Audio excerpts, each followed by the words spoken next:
La lettre T. La lettre T comme TF1 par exemple, là où je me trouve actuellement. T comme TV et comme également timing. On pourrait penser également à tic, tic de langage, tic dans les attitudes. Et le temps. Alors tout d'abord, sur la prise de parole, il faut savoir qu'il y a quelque chose de très important. Je vous fais profiter en même temps de ce plateau TF1. Le temps, il faut savoir le maîtriser. Alors pour cela, lorsqu'on vous demandera de prendre la parole, n'hésitez pas, n'hésitez jamais, c'est même une condition non négociable, à demander combien de temps vous aurez pour intervenir. Parce que ça vous permettra d'orchestrer au mieux votre prise de parole, savoir le temps que vous aurez pour dérouler tous vos arguments. Alors selon cette durée, justement, il faudra savoir faire des choix, renoncer à quelques arguments pour aller directement à l'essentiel et conserver dans votre présentation ce qui est indispensable. Donc Daniel, si je puis me permettre, Oui. ta généralisation me paraît un peu courte sur pattes. Je poursuivrai ces démonstrations en 2 points. Non, ça suffit, Timothy. T'as longuement écouté déjà, donc maintenant on va écouter tes camarades. C'est un terme un peu stalinien, mais c'est la démocratie. J'en prends. Alors, ce timing, il est forcément un petit peu fluctuant selon les événements. Le schéma, il restera toujours le même, hein. Vous raconterez toujours une histoire avec une entrée, un milieu et une fin.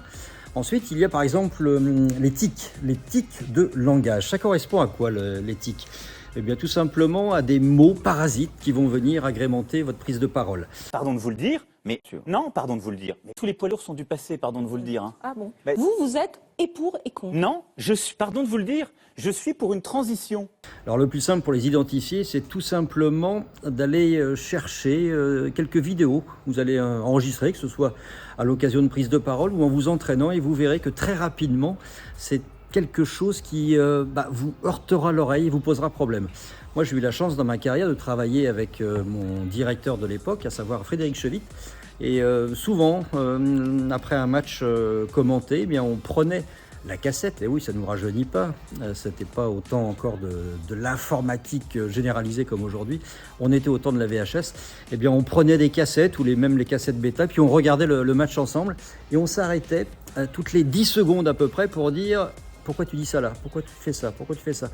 Ouais, Jules César ou Ouais, Jacques Chirac, tu vas le dire, c'est ça? Jacques Chirac, Bien sûr! c'est-à-dire JC. Parce que j'y ai pensé aussi. Du coup, forcément que le toi de l'époque, il y a pensé aussi. Et en fait, ce travail, alors le thé de travail, il est aussi un petit peu rébarbatif, c'est certain. Mais au fil du temps, justement, j'ai appris à comprendre la nécessité absolue de regarder ce que l'on fait. Voilà, pour le thé, plateau TV, on est plutôt pas mal. Et vous allez voir que la personne que je vais dépeindre maintenant, eh bien c'est un artisan de la télévision, mais c'est pas n'importe lequel, c'est un grand réalisateur.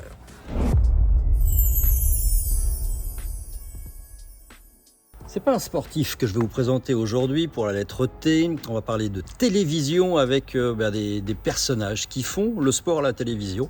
Bien, ce sont les réalisateurs. Alors il y a toute une équipe derrière avec des gens qui vont installer les caméras, des gens qui vont tirer les fils, les câbles, d'autres qui vont s'intéresser au son. Bref, c'est une équipe, mais celui qu'on met en avant, c'est bien évidemment le réalisateur, celui qui va faire le choix des images proposées par toute son équipe, par ses cadreurs plus ou moins experts et plus ou moins spécialisés de certains postes. Alors le réalisateur que je vais mettre en avant aujourd'hui, c'est quelqu'un qu'on a eu plaisir à accueillir au 8-9 d'Aljan à Reims. Il s'agit de mon ami Fred Godard. Et si je dis mon ami, c'est que j'adore son parcours, ce qui est un petit peu à ma manière. Finalement, il n'a pas fait l'école classique des réalisateurs. Il a commencé tout en bas, il était même assistant réalisateur. Il m'aidait lorsque moi j'ai découvert cet univers de la télévision avec un certain Jean-Paul Jaude, le grand réalisateur des directs sur Canal+, sur TF1. Quand j'ai découvert ce métier de journaliste, Fred était là pour m'assister, pour m'aider.